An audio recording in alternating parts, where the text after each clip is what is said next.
اس کا root cause analysis کرنا ضروری ہے، یعنی اس کی بنیادی وجوہات کو تلاش کرنا بہت زیادہ ضروری ہے۔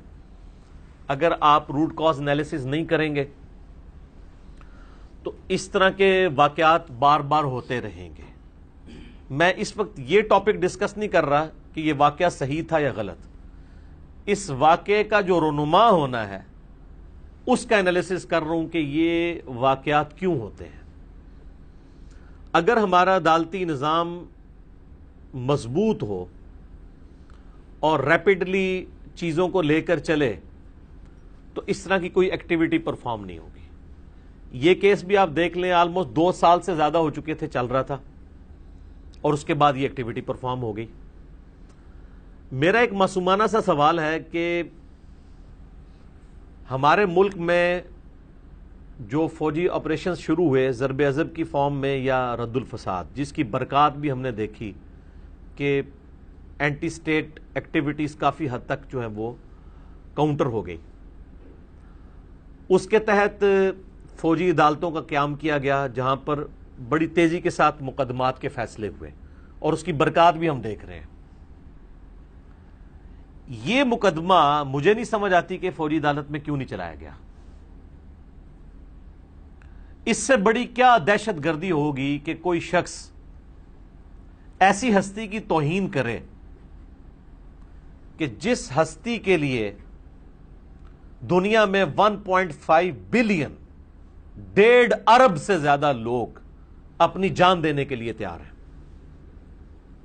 یعنی امام کائنات سید الاولین والآخرین، شفیع المذنبین، رحمت للعالمین، خاتم النبیین، سیدنا و مولانا امام اعظم محمد رسول اللہ صلی اللہ علیہ وآلہ وسلم کی مبارک ذات۔ آپ صلی اللہ علیہ وآلہ وسلم کی کوئی توہین کرتا ہے یا آپ کے بعد جھوٹا دعوی نبوت کرتا ہے تو وہ 1.5 ارب انسانوں میں فساد پیدا کر رہا ہے۔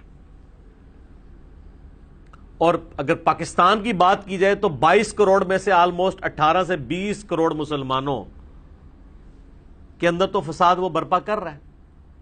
اس کے اوپر فساد فی الارض والا معاملہ ہونا چاہیے، اور فساد فی الارض کے تحت ہی تو آپ نے ضرب عضب اور رد الفساد والے آپریشنز لانچ کیے ہیں اور اس کے اگینسٹ فوجی عدالتیں بنائی گئی ہیں۔ اس قسم کے جو لوگ جو گستاخی کی کیٹیگری میں فال کرتے ہیں، ان کے مقدمات کو فوجی عدالتوں میں چلانا چاہیے تاکہ وہ منطقی انجام تک پہنچے۔ ظاہر ہے سیولین عدالت میں کئی ایک سوشل ایشوز بھی ہیں جن کی وجہ سے اس طرح کے مقدمات کو فوجی عدالتوں میں شفٹ کیا گیا تھا۔ عوام کا پریشر ہوتا ہے، تو یہ جو ایشوز ہیں اس میں بھی عوام کا پریشر ہوتا ہے، اس لیے پھر ہر جج کی یہ کوشش ہوتی ہے کہ یہ کیس اگلے کو شفٹ ہو جائے، میں اس کا فیصلہ نہ کروں، اور یوں کرتے کرتے سال ہر سال بیت جاتے ہیں، اور پھر وہ کچھ ہوتا ہے جو کچھ پشاور میں آپ نے دیکھا۔ تو اس میں سب سے بڑا مجرم اپنے سسٹم کو سمجھتا ہوں جس میں ٹائملی چیزوں کے فیصلے نہیں ہوتے ہیں۔ اگر ٹائملی فیصلے ہوں تو اس طرح کی ایکٹیویٹیز پرفارم کبھی بھی نہ ہو۔ اچھا میرے بھائیو، یہاں پہ میں 295C جو گستاخ رسول کی سزا ہے پاکستان کے قانون کے اندر، اس کے حوالے سے بھی اپنی کلیریفیکیشن ایک دے دوں کہ مجھے اس سزا کے ساتھ کوئی ایشو نہیں ہے۔ میں اس سزا کو آیت محاربہ سورۃ المائدہ کی آیت نمبر 33 جس میں فساد فی الارض کرنے والے کے لیے اللہ تعالیٰ نے فرمایا ہے کہ اس کی سزا ہے یا تو اسے سولی پہ لٹکایا جائے، یا مخالف سمت کے ہاتھ اور پاؤں کاٹ دیے جائیں، یا جلا وطن کر دیا جائے، اس کے تحت گستاخ رسول کی سزا کو درست سمجھتا ہوں۔ لیکن اصل ریزرویشن یہ ہے کہ اس کے ساتھ توبہ والی شک بھی شامل کرنی چاہیے کہ اگر کسی سے نادانی میں اس طرح کی کوئی ایکٹیویٹی پرفارم ہو جاتی ہے تو اس کے لیے توبہ کا دروازہ کھلا رہے۔ لیکن ہمارے ملک کے اندر معذرت کے ساتھ اگر کوئی طاقتور گستاخانہ جملہ زبان سے نکال دیتا ہے تو اس کو کہتے ہیں جی الفاظ واپس لیں، توبہ کریں، اور کوئی کمزور آدمی کرتا ہے تو اس کو کہتے ہیں جناب اس کو آپ فارغ کر دیں۔ تو یہ دوہرا معیار ہے، اس کو بھی دیکھنے کی ضرورت ہے۔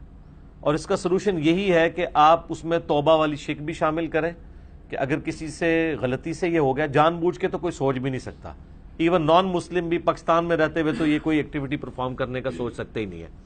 یہ زیادہ تر اسی طریقے سے ہی ہو رہا ہوتا ہے کہ وہ نادانگی میں اس طرح کی ایکٹیویٹی پرفارم کر دیتے ہیں اور پھر بعد میں معافیا مانگتے پھرتے ہیں. تو توبہ والا اس میں اگر ایشو ایڈ کر دیا جائے تو کوئی مسئلہ نہیں ہے. اور اگر آپ ہمارے بڑے بزرگوں کو دیکھیں، ان کے زمانے میں جب اس طرح کی ایکٹیویٹیز پرفارم ہوتی تھی تو ان کا ایٹیچیوڈ کیا تھا سب کانٹیننٹ کے اندر رہا. خلفائے راشدین کی مثال دینا، اس وقت کا تو معاملہ ہی بالکل ایک ڈیفرنٹ تھا. ہماری ایک حکومت قائم تھی اور اس میں ریٹ آف دی گورنمنٹ کو کوئی چیلنج کرتا ہے، وہ سارے معاملات، وہ ایک ٹیکنیکل بحث الگ سے. انگریزوں کے دور کے اندر جب غلام محمد قادیانی دجال نے آہستہ آہستہ ڈیویشن کرنی شروع کی اسلامی نظریات سے، حتیٰ کہ اینڈ پہ جا کے اس نے اپنے زوم میں امتی نبی ہونے کا دعویٰ کیا، تو اس وقت آپ دیکھیں کہ جو لوگ اس کے مقابلے پہ کھڑے ہوئے ان میں top of the list personality جو تھی پیر میر علی شاہ صاحب کی تھی، المتوفہ 1937 عیسوی. آپ کو کہیں نہیں ملے گا انہوں نے کتنی کتابیں اس کے خلاف لکھی. سیف چشتیئی موٹی ان کی ایک زبردست کتاب ہے، اس نے کتاب لکھی تھی تحفہ گولڑویہ. اس کتاب میں دیکھ لیں یا اس کے علاوہ بھی پیر میر علی شاہ صاحب نے ہمیشہ علمی رد اس کا کیا ہے. حالانکہ ان کے ہزاروں مریدین اس وقت موجود تھے، ان کے لیے چند مریدوں کی ایک گوریلا فوج بنا کے غلام محمد قادیانی کا کام تمام کروانا یہ کوئی مشکل کام نہیں تھا. لیکن ان کو پتا تھا کہ اگر یہ ایکٹیویٹی ہم پرفارم کریں گے نا اور اس کے علمی دلائل کا جواب نہیں دیں گے تو اس کے ماننے والوں کو تقویت مل جائے گی. پہلے اس کے اوپر علمی حجت تمام کی جائے. آج انہی بزرگوں کے ماننے والے لوگ اس طرح کی سچویشن کو کس نظر سے دیکھ لیں وہ سوالیہ نشان ہے. میں بس اتنے کنٹرول الفاظ میں بولوں گا تاکہ وہ خود اپنا محاسبہ کرے کہ ہم کس طرف جا رہے ہیں. اور یہ جو نبی صلی اللہ علیہ وآلہ وسلم کو ہر بات کے اندر اس اعتبار سے لے کر آنا کہ ہر دوسرا شخص یہ اٹھ کے دعویٰ کرے کہ جی مجھے خواب میں یہ زیارت ہوئی ہے، مجھے فلاں نے یہ حکم دیا ہے، یہ تو میرے بھائی ابھی آپ کو پتہ ہے حالیہ دنوں میں ڈاکٹر اشرف آصف جلالی صاحب والا ایشو بھی چل رہا ہے. کل کو کوئی بندہ اٹھ کے کہتا ہے کہ جی مجھے نبی الاسلام کی خواب میں زیارت ہوئی ہے اور انہوں نے مجھے حکم دیا ہے کہ اشرف جلالی نے جو ہے وہ سیدہ فاطمہ کی توہین کی ہے، نعوذ باللہ من ذالک، تو میں اس کو اس کے انجام تک پہنچا دوں. تو پھر وہ مکتب فکر جو ان کے پیچھے کھڑا ہے وہ اس خواب کو صحیح مان لے گا؟ سوال ہے نا. اللہ معافی دے، یہ ہو گیا میرے کھاتے نہ کہیں فٹ کر دئیو. اور میں تو کہتا ہوں اس طرح کے سینسٹیو کیسز میں کبھی بھی اس طرح کے مجرمین کو جوڈیشری کے سامنے نہیں لانا چاہیے، بلکہ جیل کے اندر ہی آن لائن اس کے ساتھ ساری پروسیڈنگ ہونی چاہیے جج کی. ویسے بھی ہمارے اب عدالتوں میں یہ سسٹم شروع ہو گیا ہے تھرو نیٹ، کیونکہ اس طرح کی ایکٹیویٹیز پرفارم ہونے کا خدشہ رہے گا اور یہ دروازہ جو کھلا ہے یہ پھر اس طرح کے معاملات آگے چلتے رہیں گے. الا یہ کہ ہمیں ایز اے نیشن یہ سمجھ آ جائے کہ ہم نے اپنی قوم کو کیا ڈاکٹرین دینی ہے، ہمارے بڑوں کو خصوصاً یہ بات سمجھ آئے. اللہ کرے، ہماری تو دعا ہے. یہ جو میرے بھائیوں توہین مذہب کے نام کے اوپر ایکسٹرا جوڈیشل ایکٹیویٹیز پرفارم ہوتی ہیں، اس میں دونوں طرح کی آراء پائی جاتی ہیں. ایک طرف وہ لوگ ہیں جو سنن نبی داؤد کی ایک حدیث کا سہارا لیتے ہیں، جو ایک لونڈی کو قتل کر دیا تھا ایک صحابی نے، حسن درجے کی ایک روایت ہے. اور اس کے علاوہ کعب بن اشرف کے قتل کی پلی لیتے ہیں، حالانکہ وہ کانٹیکسٹ ہی بالکل ڈیفرنٹ ہے، میں آج اس طرف نہیں جا رہا. تو دوسری طرف اس سے زیادہ دلائل موجود ہیں. عبداللہ ابن ابی سے بڑا کون گستاخ رسول تھا؟ غزوہ تبوک کے بعد بھی وہ زندہ تھا. نبی علیہ السلام نے، بخاری مسلم میں آتا ہے، اس کا جنازہ بھی خود پڑھایا، اپنا مبارک لواب اس کے منہ میں ڈالا، اپنا کرتا اس کو دیا کفن کے طور پر. لیکن اینڈ رزلٹ کیا ہوا؟ سورہ توبہ کی آیات نازل ہوگی کہ آندہ آپ نے نہ تو کسی منافق کا جنازہ پڑھنا ہے، نہ اس کی قبر پہ کھڑے ہونا ہے. یعنی اللہ تعالیٰ نے اپنے محبوب صلی اللہ علیہ وآلہ وسلم کو اس چیز سے روک دیا. تو آپ صلی اللہ علیہ وآلہ وسلم سے جب بارہا کئی مواقع پہ پوچھا گیا عبداللہ ابن ابی کے بارے میں، وہ بھی حدیث بخاری مسلم میں ہے، سیدنا عمر خصوصاً، کہ آپ اجازت دیں ہم اس منافق کو قتل کر دیں، تو آپ نے فرمایا کہ اس طرح تو لوگ کہیں گے کہ محمد اپنے ساتھیوں کو قتل کرواتا ہے. یعنی نبی صلی اللہ علیہ وآلہ وسلم کو اس طرح کی ایکٹیویٹیز کو پرفارم کرتے ہوئے اس کے جو سوشل امپیکٹس تھے ان کا بھی ہمیشہ خیال رہتا تھا، اور اس وقت جب کہ آپ کو غلبہ بھی حاصل تھا. یہ مکی دور کی بات نہیں ہو رہی اور مدنی دور میں بھی سٹارٹ کی بات نہیں ہو رہی، جب رومن امپائر بھی آپ کے نیچے دب گئی غزوہ تبوک کے بعد اور وہ میدان جنگ چھوڑ کے بھاگ گیا کیسر روم، اس وقت بھی آپ علیہ السلام نے سوشل بائنڈنگز کا خیال رکھا کہ اس طرح کی کوئی ایکٹیویٹی پرفارم نہ ہو کہ ہماری دعوت کا نیگیٹو امیج لوگوں کے سامنے جائے. تو سر آج تو ویسے ہی اسلام کو پوری دنیا میں ملائن کیا جا رہا ہے. ایف اے ٹی ایف کی تلوار پاکستان کے اوپر ہر وقت لٹک رہی ہے. تو اس پوری سچویشن میں ہمیں بھی معاملات کو دیکھنے کی ضرورت ہے کہ ہم اس نیشن کو، ہمارے بڑے، ہمارے ریاستی ادارے، ہمارے پرائم منسٹر، ہماری گورنمنٹ کس طرف لے کے جا رہی ہے. میں یہ ساری کی ساری باتیں اشارتاً کر رہا ہوں. اب بالکل ننگی باتیں بڑوں کو تو بتانے کی ضرورت نہیں ہوتی، ان کو تو پتا ہوتا ہے، ان کو تو اشارے کی زبان بھی سمجھ آ جاتی ہے انشاءاللہ تعالی. اس سچویشن میں میرا پوائنٹ آف ویو یہ ہے کہ 4 سٹیپس تو کم از کم طے کرنے چاہیے جب کبھی بھی کوئی اس طرح کی ایکٹیویٹی کسی جانب سے آئے کہ فلاں شخص نے گستاخی کی ہے یا معاذ اللہ دعوی نبوت کر دیا ہے. تو 4 سٹیپس تو ضرور طے کرنے چاہیے.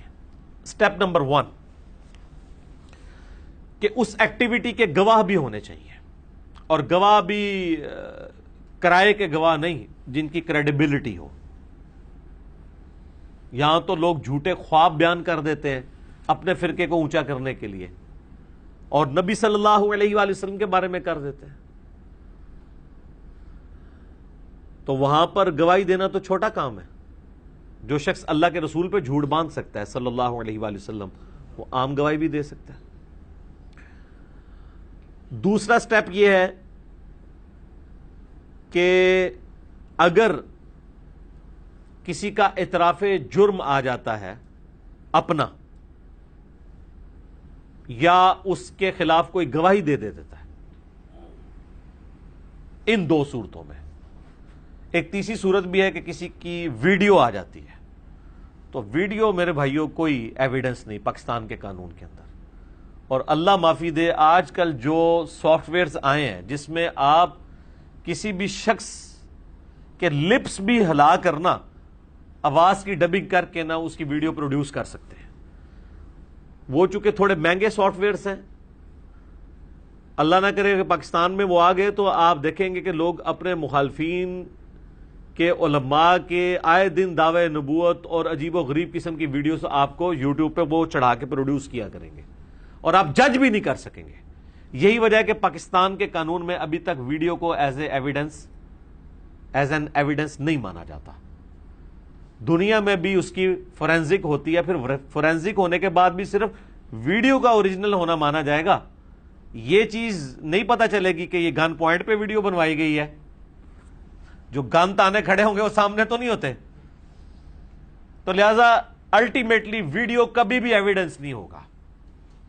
اور ویڈیو کے بعد اگر ایک شخص آ کے خود کورٹ میں کہہ دیتا ہے کہ مجھ سے یہ زبردستی بنوائی گئی ہے یا یہ میری ویڈیو ہی نہیں ہے، میں تو اس سے انکار کرتا ہوں، پھر تو بات ہی ختم ہوگی نا، دعویٰ ہی ختم ہو گیا. پھر تو وہی بات ہے جو میں بار بار کہہ رہا ہوں کہ 295C کے اندر یہ شک ایڈ کروائیں کہ اگر کوئی شخص توبہ کر لے تو معافی. پھر تو وہ الٹیمیٹلی ایک قسم کی توبہ ہی ہے اس کی کہ وہ انکار ہی کر رہا ہے صحت جرم سے ہی. تو یہ دوسرا سٹیپ اس صورت میں ہے کہ جب وہ واقعی اعتراف کر لے اور گواہی دے دے. دوسرا سٹیپ یہ ہونا چاہیے کہ ایک میڈیکل بورڈ اس کے لیے تشکیل دیا جائے جس میں ڈاکٹرز بیٹھیں اور اس بندے کی جو ذہنی سطح ہے اس کا انالیسس کریں کہ اس کا ذہنی توازن تو بگڑ نہیں گیا. یہ بھی پاسبلٹی ہو سکتی ہے. مجھے کتنی ای میلز ملتی رہتی ہیں وقتاً فوقتاً کہ لوگ کہتے ہیں جی ہمارے محلے میں ایک بندہ ہے جی، کبھی کبھار اس کو وہ دورہ پڑتا ہے تو وہ دعوی نبوت کر دیتا ہے اور بعد میں ٹھیک ہو جاتا ہے تو اس کو پتہ بھی نہیں ہوتا. اور یہ دعوی نبوت تو چھوٹی چیز ہے، اس سے بڑے دعوے بھی ہیں. یہ تو میں نے پریکٹیکلی خود آبزرو کیا ہے. 1995 کی بات ہے، یعنی آج سے آلموسٹ 25 سال پہلے. یہ تو اگست 2020 چل رہا ہے. ہم لوگ مسجد میں اعتکاف بیٹھے تو ہمارے ساتھ ایک بھائی اعتکاف بیٹھے ہوئے تھے. وہ حافظ قرآن، قاری اور دعوت اسلامی کے مدرسے سے انہوں نے حفظ کیا ہوا اور ہم سے عمر میں بڑے تھے. بس وہ وقتی طور پہ ان کا دماغ چل گیا.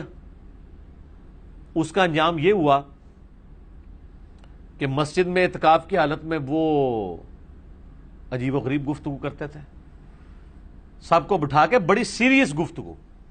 اور وہ یہ کہتے تھے مجھے ابھی اللہ تعالیٰ نے یہ حکم دیا ہے، مجھے اللہ تعالیٰ نے فلاں کے لیے یہ حکم دیا ہے. ہر بندے کو آ کہتے تھے تمہارے بارے میں اللہ تعالیٰ یہ فرما رہا ہے، مجھے اس نے خود بتایا. یہ خواب نہیں، بیداری میں وہ یہ دعویٰ کرتا تھا. تو اب اگر اس طرح کے لوگوں کو دیکھ لیا جائے تو عوام الناس کو اجازت دے دی جائے کہ چک دو انہوں، کیونکہ یہ بھی دعوی نبوت کی فارم ہے نا کہ ڈائریکٹ اللہ تعالیٰ کے ساتھ کلام کی بات کر رہا ہوں. یہ دعویٰ تو نبیوں میں سے بھی ایک ہی بندے کا ہے، سیدنا موسیٰ علیہ نبینا علیہ الصلوۃ والسلام. اس دنیا میں تو ڈائریکٹ کلام انہی سے ہوا ہے. ہمارے نبی علیہ السلام سے دنیا میں نہیں ہوا، شب معراج ہوا ہے. تو اب اس طرح کی تو کئی چیزیں ہم نے اپنی زندگی کے اندر آبزرو کی ہیں. تو میڈیکل بورڈ کا بٹھانا بہت ضروری ہے، جو یہ ڈیفائن کرے کہ اس کا ذہنی توازن ٹھیک ہے. تیسرا سٹیپ پھر یہ ہونا چاہیے کہ جب یہ اسٹیبلش ہو جائے کہ اس کا ذہنی توازن بھی ٹھیک ہے، یہ بڑے وثوق کے ساتھ اعتراف کر رہا ہے اور پھر اس پہ ڈٹا ہوا بھی ہو. وہ اگر وہ کہتا ہے مجھ سے غلطی سے ہو گیا تو پھر تو بات ختم. پھر بھی وہ ڈٹا ہوا ہے تو پھر ایک علماء کا پینل ہونا چاہیے جس کے سامنے اسے پیش کیا جائے. علماء بھی پڑھے لکھے سنجیدہ باتوں کو سمجھنے والے، ایسے علماء نہ ہوں جنہیں اپنی ڈاکٹرن خود ہی کلیئر نہیں ہے. جس طرح آپ دیکھ رہے ہیں کہ آج کل کئی علماء سامنے آئے ہیں اور انہوں نے گورنمنٹ سے یہ مطالبہ کیا ہے کہ جی ہم یہ پشاور والے کیس میں جو مقتول ہے اس کی بلڈ منی دینے کے لیے تیار ہیں دیت کے طور پہ، تو آپ اس کو مارنے والے کو چھوڑ دیں. اب مجھے بتائیں، ایک طرف آپ یہ ڈاکٹرین امت کو بتا رہے ہیں یہ گستاخ رسول ہے اور دعوی نبوت کی ہے. دعوی نبوت جس نے کیا گستاخ رسول ہے، اس کی بلڈ منی آپ دیں گے؟ اس کا مطلب ہے کہ نعوذ باللہ کیا خلفائے راشدین نے مسلمہ کذاب کی بلڈ منی دی تھی اس کے پچھلوں کو؟ تو آپ تو خود کنفیوز ہیں. تو اس طرح کے علماء جو بچارے اپنی ڈاکٹرین میں خود ہی کنفیوز ہیں، اس طرح کے علماء کا پینل نہ ہو. سنجیدہ علماء جو دین کو سمجھنے والے ہوں ان کا پینل ہو، اس کے سامنے اس بندے کو پیش کیا جائے اور اسے بتایا جائے بھئی تم فساد فی الارض کر رہے ہو، سورۃ المائدہ آیت نمبر 33 آیت محاربہ کے تحت تمہاری سزا سولی بنتی ہے، قتل بنتا ہے، اور پاکستان کے قانون میں بھی 295C تم پہ اپلائی ہونے کے تحت تمہیں سزائے موت دی جائے گی، اور ساتھ ایک ریوالور بھی رکھ دیا جائے کہ بھئی یہ ریوالور پڑا ہوا ہے اور ہم اتھرائز ہیں جوڈیشری کی طرف سے کہ یہی تمہارا کام تمام کرتے ہیں. تو اب بتاؤ تمہارا کیا خیال ہے کہ تم اپنے دعوے پہ قائم ہو؟ تو میں دیکھتا ہوں کون بندہ اپنے دعوے پہ قائم ہوتا ہے. یہ اسی وقت قائم ہوتے ہیں جب مجرم کو پتا ہوتا ہے ہم نے چھوٹ جانا ہے. جب بالکل ہر چیز سامنے آ جائے تو ہر بندہ توبہ کے اوپر اتر آتا ہے، معافیوں پہ اتر آتا ہے، یہ صحت جرم سے ہی انکار کر دیتا ہے. یہ 3 سٹیپ طے ہونے چاہیے. پھر چوتھا سٹیپ آنا چاہیے کہ اگر یہ سب کچھ ہو جائے ٹھیک ہے، پھر قانون کے مطابق اسے سزا دی جائے، ہمیں کوئی اعتراض نہیں ہے. لیکن یہ ساری کی ساری چیزیں ہونی چاہیے. ادروائز مجھے یہ بتائیں، ہمارے اس ملک کے اندر کیا چھوٹے چھوٹے بچوں نے یا دین کا علم نہ رکھنے والوں نے یہ ڈیسائیڈ کرنا ہے کہ کون شخص گستاخ رسول ہے اور کون نہیں ہے؟ تو یہ آپ اتنا خطرناک کھیل کھیلیں گے کہ جس کا جب دل کرے گا وہ کسی کے اوپر فتویٰ لگا کے اس کے اوپر ایکٹیویٹی پرفارم کر دے گا. اور اس کے سب سے زیادہ افیکٹو ہوگا بھی مذہبی طبقہ جو اس وقت اس طرح کی ایکٹیویٹیز کو سپورٹ کر رہا ہے نا. کل کو انہوں نے ہی اس کا شکار بننا ہے, عام بندے نے نہیں بننا. اور آپ یہ حیران کن بات دیکھیں کہ مرتے یہی لوگ ہیں بڑے علماء میں سے, مذہبی پیشوا, لیکن پھر بھی یہ نہیں سوچتے کہ ہم اس طرح کے قوانین کے اندر جو سکم ہے اس کو ہائی لائٹ کر کے درست کریں. اور ایک اور مزے کی بات ہے کہ جب مارنے کی باری آتی ہے نا تو ان میں سے کوئی بھی نہیں کبھی کسی گستاخ کو مارتا. آج تک کسی حافظہ اللہ نے, کسی دامت برکاتم عالیہ نے, کسی آیت اللہ نے, کسی رحمت اللہ نے کسی گستاخ کو مارا ہے؟ حالانکہ سارے بزرگ زندہ ہوتے ہیں ان زمانوں میں. راجپال کے قتل سے لے کے ابھی تک آپ جتنی بھی ایکٹیویٹیز دیکھیں گے نا تو علماء, بزرگان دین, پیر و زام, مفسر قرآن, بزرگان دین, یہ صرف جنازے پڑھانے کے لیے یا ان کے ناموں پہ چندے اکٹھے کرنے کے لیے ہوتے ہیں. خود نہ یہ کبھی ایکٹیویٹی پرفارم کرتے ہیں, نہ ان کا کوئی بچہ ایکٹیویٹی پرفارم کرتا ہے. یہ ویسے حیران کن بات ہے کہ نہیں؟ ان میں کوئی عاشق رسول نہیں ہے. یہ بھی سوچنے کی ضرورت ہے. تو یہ میں نے 4 سٹیپس اس لیے بتائے تاکہ ایک نیریٹو دیا جائے, لوگوں کو پتا چلے کہ اس معاملے کو کس طرح لینے کی ضرورت ہے. باقی یہ جو میں نے اپنا رونا رویا ہے نا کہ ہمارے ملک کے اندر تو بہت خطرناک معاملات ہیں. یہاں پر تو چھوٹی سی بات کو توہین مذہب کے الزام کے انڈر عوام الناس لے آتی ہے. قانوناً وہ توہین مذہب نہیں ہوتا. اور یہ جو ابھی ایک آپ کو پتا ہے وہ ایک تحفظ اسلام یا بنیاد اسلام بل کوئی منظور ہوا ہے, وہ میں نے تھوڑا سا وہ بھی دیکھا ہے, اس پہ انشاءاللہ میں بعد میں بولوں گا. ان کو پتہ نہیں ہے کہ یہ جس قسم کے یہ بل اپروو کرنے جا رہے ہیں نا ان بلوں کے تحت تو بخاری مسلم بھی نہیں چھاپ سکتی. بخاری مسلم میں چند ایک احادیث میں صحابہ کے ساتھ رضی اللہ عنہ لکھا ہوا ہے, ورنہ ڈائریکٹ ہے ان عائشہ, ان ابی ہریرہ, ان ابی بکر رضی اللہ عنہم اجمعین وعلیہم السلام اجمعین. رضی اللہ عنہ میں نہیں لکھا ہوا ہوتا, اور یہ تو اس کے پیچھے بھی لکھوا رہے ہیں صحابی رسول اور آگے بھی رضی اللہ عنہ, تو یہ تو بخاری مسلم بھی نہیں چھاپ سکے گی. اس سے بڑھ کے قرآن پاک کی سینکڑوں آیات ایسی ہیں کہ جو یہاں پہ کروڑوں لوگوں کے عقیدے کے تحت گستاخانہ ہیں, وہ اپنے ذوق میں ہی سمجھتے ہیں. وہ کہتے ہیں ان چیزوں کا بیان کرنا ہی منع ہے. بہار شریعت کے اندر مفتی امجد علی صاحب نے, جو اعلیٰ حضرت احمد بریلوی صاحب کے خلیفہ ہیں, انہوں نے لکھا ہے کہ قرآن حکیم کی جن آیات کے اندر اللہ تعالیٰ نے انبیاء کرام کے اوپر ان کی لغزشوں کے اوپر, ان کو ہم گناہ نہیں کہتے, لغزش کہتے ہیں, یا اسے ہم اجتہادی غلطی یا اجتہادی خطا کہتے ہیں, وہ گناہ نہیں ہوتے, عتاب فرمایا ہے اللہ نے. وہ واقعات قرآن کی تلاوت اور حدیث پڑھنے کے علاوہ, بس یہ 2 ایکسیپشنز ہیں, اس کے سوا بیان کرنا قطعاً حرام ہے. اور قرآن کیا کہتا ہے سورۃ الاعراف کے اندر کہ ہم نے قصہ آدم اور ابلیس اس لیے بیان کیا تاکہ اے اولاد آدم, جس طرح شیطان نے تمہارے ماں باپ کو ورگلایا, اور اس میں تو بڑے سخت الفاظ ہیں, اور ان کے کپڑے اتروا دیے اور ان کی شرمگاہیں ان پہ کھلوا دی, کیونکہ جنتی لباس اتر گیا تھا نا, کہیں تمہیں نہ اس فتنے میں مبتلا کرتے. اللہ تعالیٰ تو کہہ رہا ہے اس کے عبرت حاصل کرنی ہے, اور یہ کہ لوگ کیا کہہ رہے ہیں اس کو بیان کرنا حرام ہے. اب کوئی کہنا نہیں وہ انہوں نے اس لیے کہا کہ وہ ویسے کوئی بیان کر کے توہین نہ کرتا رہے. سر مسلمان نے قصہ آدم اور ابلیس بیان کر کے آدم علیہ السلام کی توہین کا کبھی تصور بھی لانا ہے؟ اس کو کیا ملنا ہے؟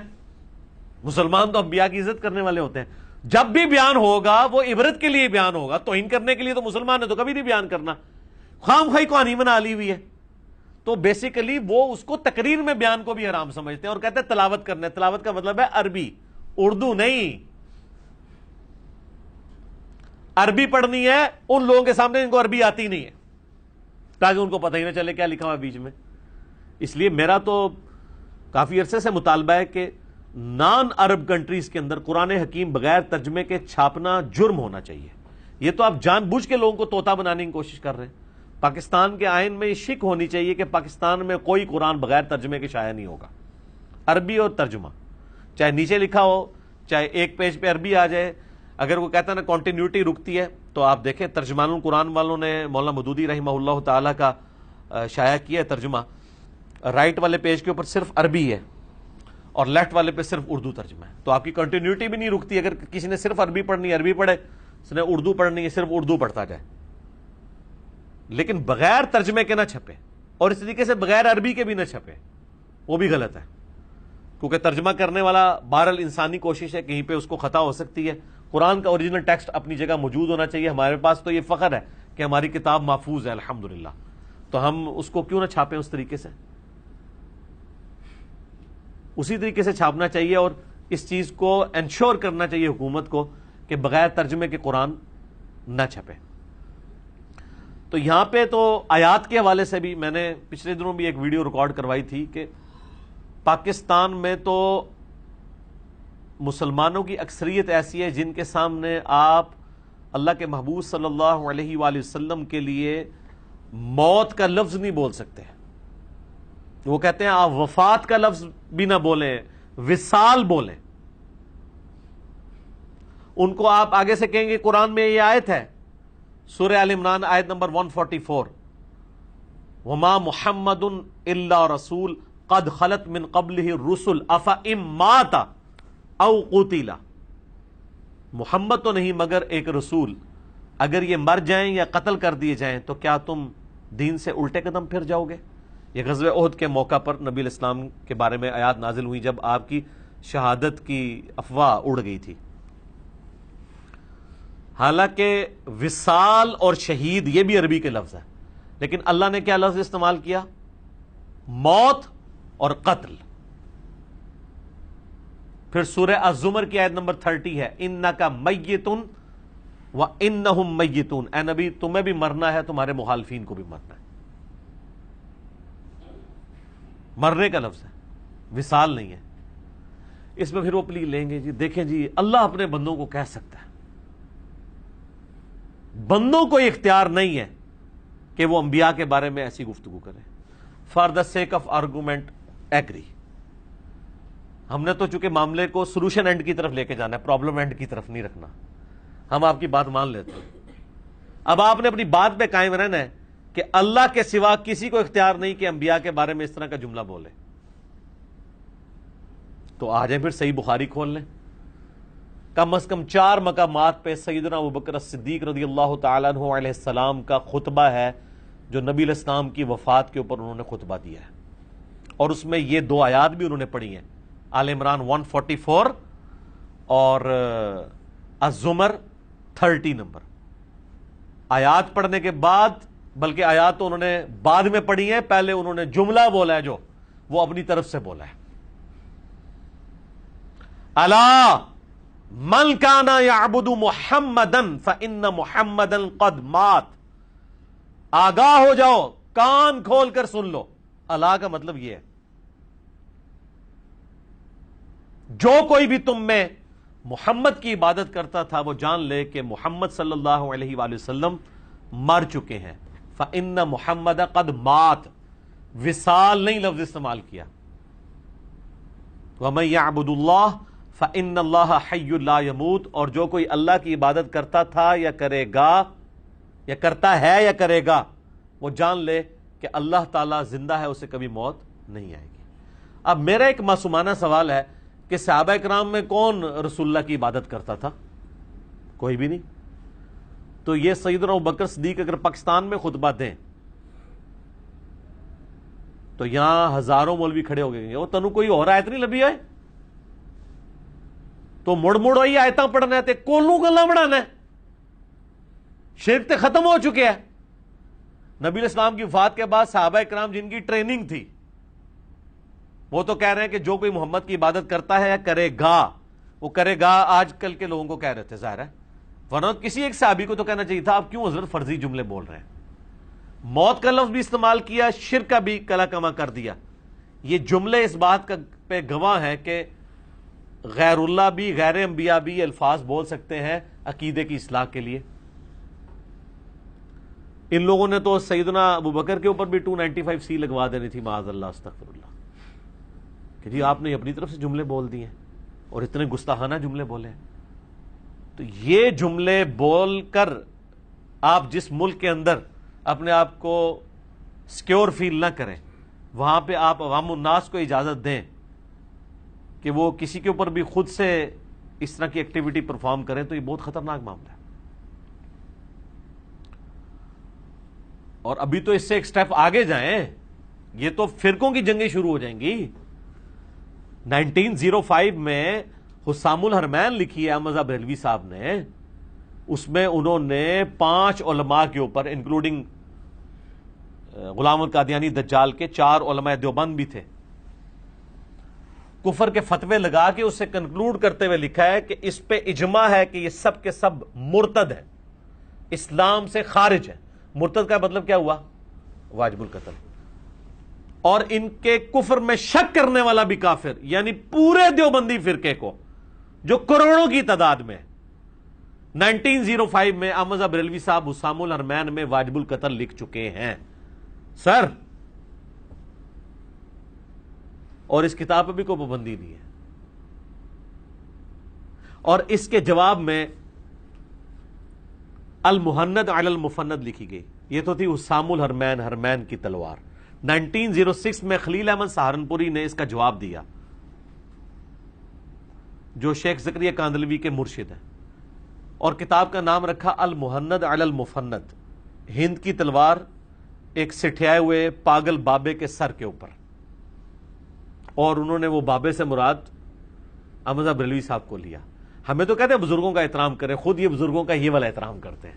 بزرگوں کا احترام یہ غلط جملہ آپ بولتے ہیں. آپ کہا کریں صرف ہمارے بزرگوں کا احترام کریں، باقی سب پہ لعنت بھیجا کریں، پھر ہم آپ کی بات ایکسپٹ کریں گے کہ آپ بالکل سچی بات کر رہے ہیں. یہ بزرگوں کا احترام نہیں کرواتے، صرف اپنوں کا. تو ایک بزرگ نے کہا یہ واجب القتل ہے، دوسرے نے جواب دیا المہند کے اندر کہ احمد بریلوی اور ان کی پوری جماعت ایک شیطانی لشکر ہے جو ہم علماء دیوبند رضی اللہ عنہم پر حملہ آور ہوئی ہے. علماء دیوبند 14ویں صدی کے علماء کو رضی اللہ عنہم کہا. تو شیطانی لشکر جب حملہ آور ہو جائے تو اس کے خلاف تو جہاد اور قتال فرض ہو جاتا ہے. تو آپ کو پتا ہے کتنا خطرناک کھیل کھیل رہے ہیں یہ. یعنی ان کی، اور اس کتاب پہ بھی کوئی پابندی نہیں. یہ دیوبند میں درس نظامی کے کورس میں ٹیکسٹ بک ہے کہ دیوبندی ہوتا وہ ہے جو یہ اس کتاب کے اوپر ایمان لے کر آئے. اس سے وہ چھٹکارا نہیں کر سکتے. تو ان کی تو ٹیکسٹ بکس میں ہی کچھ پڑھایا جا رہا ہے. اس کے تحت کروڑوں بریلویوں کو وہ شیطانی لشکر سمجھ کے ان کے خلاف جہاد اور قتال کے لیے آمادہ ہو جائیں گے. اور ابھی تو میں نے وہ چشتی رسول اللہ حش بہشت کی جو عبارت ہے اس پہ تو میں نے بات نہیں کی ہے، اور اشری تھانوی رسول اللہ جو الامداد رسالے کے اندر حضرت صاحب نے کام ڈالا ہے، میں نے اس کی بات نہیں کی ہے. اب یہ ساری باتیں آ گئیں اور عوام الناس کو پتہ چل گیا کہ ان کے بزرگ یہ کرتے رہے ہیں اور ان کے بزرگ یہ کرتے رہے ہیں، اور وہ کتابیں بھی چھپ رہی ہیں. تو اس ملک کے اندر پھر انارکی پھیل جائے گی ہر طرف. تو اس کا بہترین سلوشن یہ ہے کہ جس کا کام اسی کو ساجے. یہ جن لوگوں کی ایکسپرٹیز ہے انہی کو چاہیے کہ وہ اس طرح کی ایشوز کے اوپر کوئی رزلٹ دے.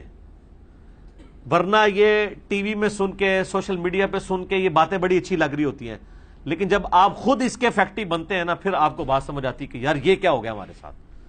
ابھی تو بہت لوگ خوش ہو رہے ہوتے ہیں.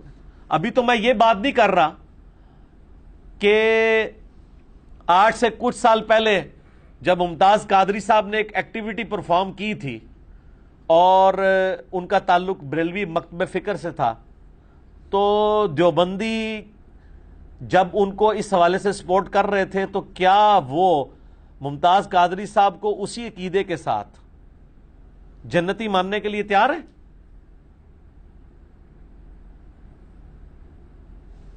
تو سپورٹ اس کا مطلب ہے صرف پبلک ڈائنامکس کے لیے کر رہے ہیں. میں تو ہر کلمہ گو اہل قبلہ کو الٹیمیٹلی جنتی ماننے کے لیے تیار ہوں. یہ جنت کا فیصلہ اللہ نے قیامت والے دن کرنا ہے. اب یہ جو پشاور میں ایکٹیویٹی پرفارم ہوئی ہے، یہ بچہ جو ہے وہ دیوبندی ہے، کیونکہ آپ نے دیکھا ہے وہ فوراً پتہ چل جاتا ہے کہ اس مکتب فکر کے علماء فوراً اسے کیش کرانے کے لیے وہ جلسے جلوس کرنا شروع کر دیتے ہیں. تو اب اگر بریلوی ان کے حق میں بیان دے رہے ہیں تو کیا وہ اس کو اس عقیدوں کے ساتھ جنتی ماننے کے لیے تیار ہے؟ تو پھر یہ سب کچھ کیا ہو رہا ہے؟ یہ تو ایک دوسرے کو مسلمان بھی نہیں مانتے. اور جب میں یہ باتیں کرتا ہوں کہتا ہے یہ فرقہ واریت کو ہوا دے رہا ہے. میں نے تو آپ کو ان کی کتابوں سے دکھا دیا ہے.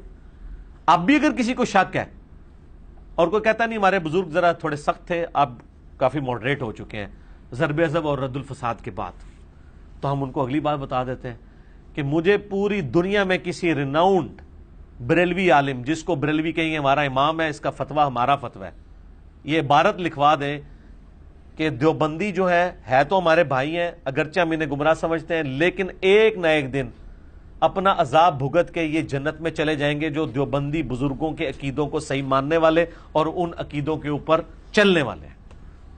ایک بندہ، دوسرا نہیں. اور یہ مجھے عالم چاہیے، عوام نہیں. اس کے اگینسٹ کوئی دیوبندی عالم بریلویوں کے بارے میں یہ سٹیٹمنٹ لکھ دے. اب یہ نہ ہو کہ طارق جمیل صاحب سے کوئی لکھوانے شروع کر دے سٹیٹمنٹ. ان کو تو دیوبندیوں نے خود ہی فارغ کر دیا.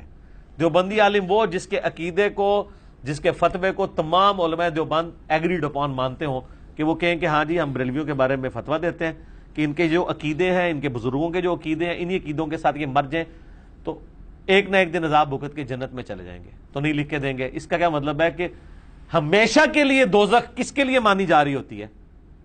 کافر کے لیے. تو یہ کافر سمجھتے ہیں. تو ان کے چہروں کے اوپر جو ایک میک اپ تھا نا، وہ میں نے گرم تولیہ، علمی تولیہ پھیر کے وہ لوگوں کے سامنے ایکسپوز کر دیا. اس طریقے سے سوال پوچھیں. ویسے تو آپ کو فوراً کہا ہاں جی ہم تو مسلمان سمجھتے ہیں. وہ تو جماعت المسلمین والے بھی کہتے ہیں ہم آپ کو مسلمان سمجھتے ہیں. تو ان کو آپ نے یہ نہیں پوچھنا، ان کو آپ نے پوچھنا ہے مسلم مانتے ہو؟ کہیں گے نہیں مسلم نہیں، مسلمان. کیونکہ وہ مسلمان لفظ کو ہی غلط سمجھتے ہیں، تو کہتے ہیں ٹھیک ہے ہم آپ کافروں کو مسلمان کہہ لیں تو کیا فرق پڑتا ہے. وہ تو کہتے ہیں ٹرم ہے مسلم. وہ توریہ کر رہے ہوتے ہیں کہ جی ہاں جی آپ کو مسلمان مانتے ہیں. مسلم کہتے ہیں نہ جی آپ کو مسلم نہیں مانتے، تو کافر ہی مان رہے ہوتے ہیں. تو یہ تکفیری سوچ اور فتویٰ بازی کی سوچ اور ایکسٹرا جوڈیشل ایکٹیویٹیز پرفارم کرنے کی سوچ کسی بھی نیشن کے لیے انتہائی خطرناک ہے. ان رویوں کے اوپر ہمارے بڑوں کو، ہمارے پرائم منسٹر کو، ہماری عدلیہ کو، ہمارے ریاستی اداروں کو، ہماری ہر حکومت کو غور کرنا چاہیے کہ ہم اپنی نیشن کو کس جانب لے کے جا رہے ہیں. ہم تو پاکستان کے لیے، پاکستان کی عوام کے لیے بالخصوص اور باقی مسلم عوام کے لیے بالعموم دعا کریں گے کہ اللہ تعالیٰ دین کی صحیح سمجھ اور فہم ان کو عطا فرمائے. آمین ثم آمین.